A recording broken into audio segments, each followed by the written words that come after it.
Muy buenas, pues vamos a continuar con los vídeos de anatomía, hablando de la caja torácica, en este caso de las costillas. O, bueno, si quisiéramos ser muy correctos, deberíamos decir los arcos costales.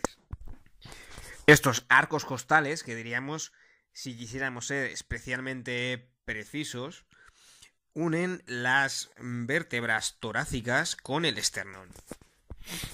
Cada arco costal tiene pues un extremo más posterior o dorsal, estaría en relación con una vértebra del segmento torácico, y luego tendría una zona más anterior, más ventral, que estaría en relación con el esternón.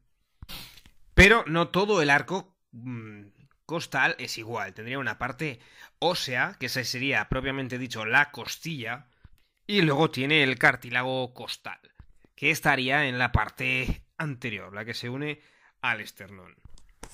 Todas las costillas en su parte anterior terminan en ese cartílago. En unas más grandes, en otra más pequeño, pero ese cartílago lo que hace es aumentar la elasticidad. Y recordamos esa capacidad que tiene que tener la caja torácica para que permita el movimiento y esos cambios en el volumen. Y bueno, luego en la práctica, cuando decimos costilla, pues nos referimos a todo. Si quisiéramos ser muy precisos, pues eso hablaríamos de un arco costal que consta de una costilla y de ese cartílago costal. Bueno, pues vamos a hablar de las costillas. Son unos huesos muy curvados, muy alargados, muy ligeros, y tendríamos tres tipos. Serían las costillas verdaderas, que serían esas 7 que llegarían al esternón, o esternales. Pero no tenemos esas 7 costillas, tenemos 12, así que hay otras costillas que no llegan directamente al esternón. A esas llamaríamos costillas falsas o aesternales.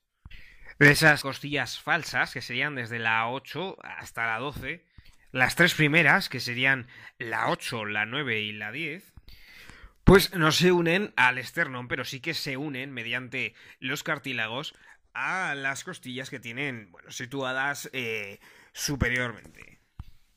Y entonces vemos eso, que sus bordes no quedan libres, sino que sus cartílagos costales se articulan con los cartílagos costales superiores.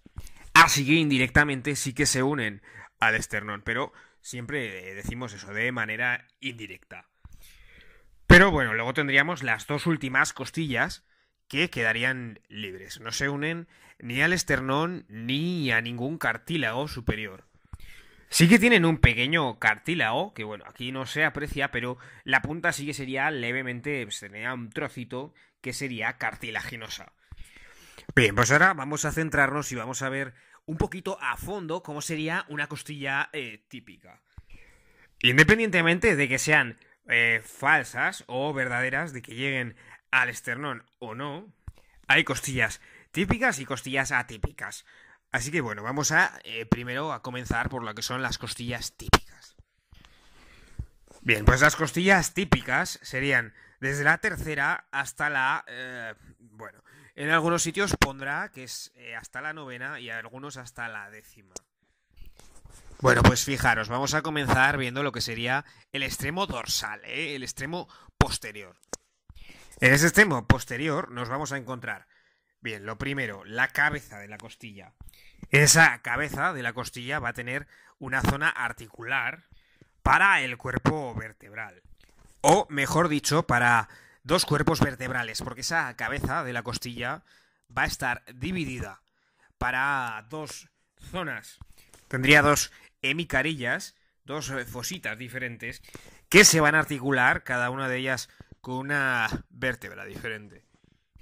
Una con la hemicarilla inferior del cuerpo vertebral, que está arriba, y la otra con la hemicarilla superior del cuerpo vertebral, que está abajo.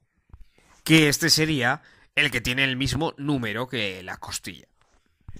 Por ejemplo, la costilla 4 va a articular con el cuerpo vertebral de la vértebra torácica tercera y con la cuarta. Estas dos carillas articulares están separadas por una pequeña cresta, que ya veremos que de ahí sale un ligamento. intraarticular. Bien, pues si seguimos el recorrido, seguimos un poco la costilla, nos vamos a encontrar una zona engrosada, un poco más lateralmente, esta zona que se llama tubérculo. Y aquí nos vamos a encontrar otra zona articular, que va también dirigida a las vértebras torácicas, pero en este caso no va a articular con el cuerpo vertebral, sino con la apófisis transversa. Si os acordáis, hablamos de que había una carilla articular en la apófisis transversa de las vértebras torácicas. Y lo dicho, si no ves vídeos anteriores, que yo creo que estarán ya subidos a estas alturas cuando estéis ya escuchando esto. Y si no es así, pues ya os lo digo yo en este vídeo. Bien, pues esa articulación se va a producir a nivel del tubérculo. Cada costilla articula solamente su tubérculo con una apófisis transversa, que sería la vértebra que lleva su número. Bien, la zona entre el tubérculo y la cabeza de la costilla se la llamaríamos el cuello, que es lo que lo une. Seguimos el hueso y enseguida que nos alejamos del tubérculo, la costilla va a hacer una curva para adaptarse a la zona lateral, incluso a la zona anterior del tórax.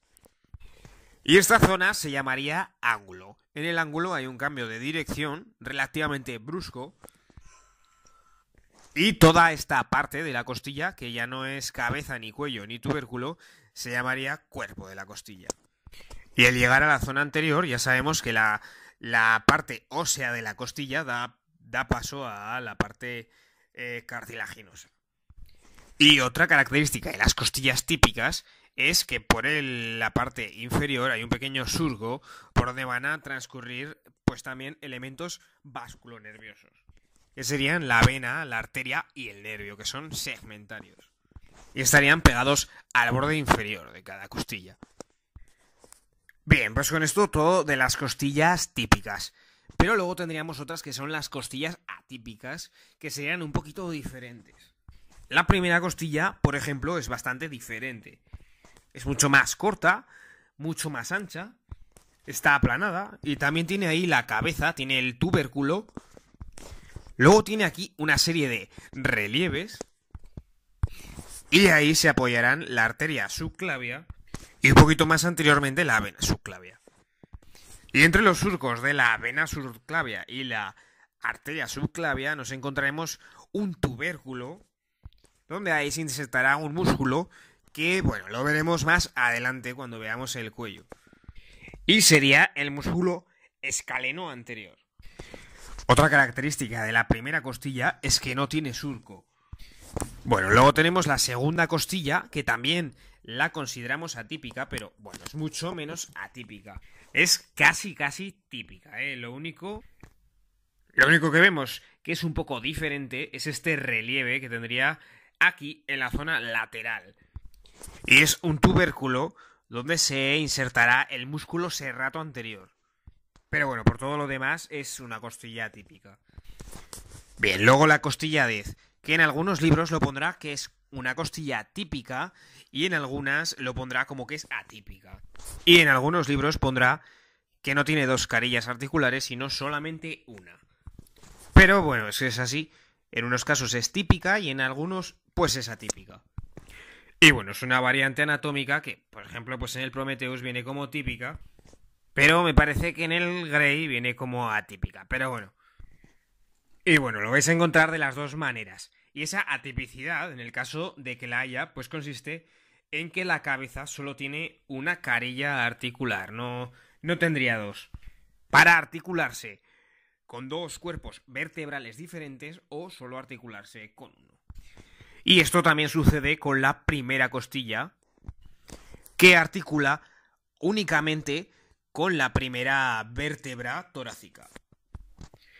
Y bueno, las costillas 11 y 12 sí que serían evidentemente atípicas. El extremo anterior sería libre, no tienen tubérculo, con lo cual no se articulan con la transversa de la vértebra 11 ni de la 12. Su cabeza tiene una sola carilla articular, de tal manera que la costilla 11 articula con el cuerpo vertebral de la 11 y la 12 con el cuerpo vertebral de la costilla 12, de la vértebra 12. Y tampoco tienen surco, así que, bueno, vemos que hay bastantes diferencias. Bien, pues ahora vamos a hablar de las articulaciones que tendríamos, que serían muchas y algunas son muy importantes y algunas pues un poquito menos. Bien, tenemos vértebras, tenemos costillas y tenemos esternón. Y tenemos cartílagos costales. Bien, pues vamos a ver entre ellos dónde encontramos zonas articulares. Desde luego, entre las costillas y las vértebras. Lo hemos comentado, articulaciones costovertebrales. Y hemos visto que había dos tipos. Costo vertebral de la costilla, de la cabeza de la costilla, que articula con el cuerpo vertebral, que podía ser de dos tipos, según la costilla sea típica o no. Y luego tendríamos la articulación costotransversa. También serían costovertebrales, pero no interviene la parte de la cabeza de la costilla, sino el tubérculo. Y ahí solo articula con la apófisis transversa de la vértebra correspondiente. ¿Qué tipo de articulaciones son? Pues son articulaciones sinoviales. Son articulaciones de tipo diartrosis de la variedad artrodia, que serían las planas, las que tienen poquito movimiento. Solamente un poquito de deslizamiento entre las carillas articulares. Bien, articulaciones condrocostales. Cada costilla termina en un cartílago y bien, pues ahí habría una articulación que podríamos decir entre ese cartílago y las costillas. Bueno, esto sería un poquito menos importante. Luego, condrocondrales. Hemos visto que los cartílagos de las costillas falsas se articulan con los cartílagos de otras costillas que están situadas superiormente. Esto sería también menos importante. Luego, articulaciones condroesternales o esternocostales. Estas sí serían bastante más importantes. Aquí interviene el esternón, o si somos, bueno, un poquito estrictos, podríamos decir que interviene el esternón y la costilla, y como decía, si fuéramos un poco estrictos, podríamos decir que en este caso sería el cartílago costal. Bueno, y de estas articulaciones también hay algo de discordia en los textos. Se considera que algunas son sincondrosis y algunas diartrosis de tipo artrodia. En unos textos va a decir que solo la primera es una sincondrosis y las otras artrodias, y en otros, bueno, lo pondrá diferente, así que vamos a dejarlo sin especificar. Bueno, así que algunas son artrodias. La primera hay consenso en que es una sincondrosis, que sería cartilaginosa sin cápsula sinovial. Bueno, ya hemos comentado las articulaciones que podíamos considerar en el esternón, que sería el manubrio con el cuerpo, y también entre el cuerpo y el apéndice sifoides. Por lo tanto, de aquí, de las que hemos hablado, serían muy importantes las costovertebrales. Y también las esternocostales. O condroesternales. Y bueno, pues las otras tendríamos que saber que existen, localizarlas en un momento dado o ponerles nombre. Vamos, que hay que sabérselas. Y bueno, aquí os dejo una imagen de algo que ya hemos hablado, que sería una costilla que podría ahorrármelo, pero bueno, ya que he hecho el dibujo, pues vamos a aprovecharlo, ¿no? Y lo que veríamos aquí sería una costilla típica, que en este caso podríamos decir que es la costilla 7. Y vemos que a nivel del tubérculo solamente articula con la apófisis transversa del cuerpo, bueno, de la vértebra 7. Y bueno, vemos como el cuerpo vertebral de la sexta, aparte de esta hemicarilla inferior que la tendríamos tapada con la cabeza de la costilla, tendría una hemicarilla superior donde articulará con la otra costilla, que en este caso sería la sexta. Y aquí vemos la hemicarilla del cuerpo vertebral de la séptima vértebra, que articulará con la costilla 8. Y bueno, aquí vemos también las apófisis transversa, la de la 7 articulando con la costilla, y la sexta, que estaría aquí libre, la veríamos destapada, y aquí sería donde articularía la costilla 6. Y vemos la apófisis espinosa y las apófisis articulares de la costilla 6, y vemos cómo se dirigen hacia atrás y son muy verticales, lo cual bueno, impedirá en gran medida la flexioextensión en estas torácicas. Bien, pues esto es así en las típicas y en la primera no. La primera costilla no puede articularse con la cervical. Tiene una hemicarilla que se articula con la primera vértebra torácica. Y en esta vértebra se articularía también en la hemicarilla de abajo la costilla, la segunda. Y lo que serían las articulaciones correspondientes a las costillas 10, 11 y 12 tampoco siguen esta pauta. Y hemos visto que son artrodias y, bueno, la articulación costotransversa, pues también. Sería la carilla articular de la apófisis transversa con la del tubérculo costal. La costilla 11 y 12 no tienen articulación costotransversa porque, bueno, no tienen tubérculo. Y también son diartrosis de tipo artrodia. Bien, en algunos textos dicen que las articulaciones costovertebrales, aunque son artrodias, tienen una función trocoide, porque es verdad que hacen que la costilla gire un poquito. Y es verdad que en ese movimiento puede hacer un pequeño giro, Aunque sean artrodias, pues tienen esa pequeña función trocoide. Por eso podéis encontrar en algunos textos que, aunque morfológicamente son artrodias, pues funcionalmente pueden funcionar como trocoide.